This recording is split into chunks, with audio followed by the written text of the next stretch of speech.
to turn on archive stories on your Facebook Messenger.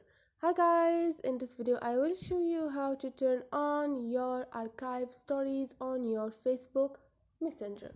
So easy and quick, so let's start. First thing, go to your Messenger app, click on it, and now click on your profile. Scroll down and click on story. Now you have stories you have muted, and you have also archive stories. Click and turn on this option. Click and turn on this option, and this is it. Hope this video was helpful to you, and if you liked the video, don't forget to subscribe and like.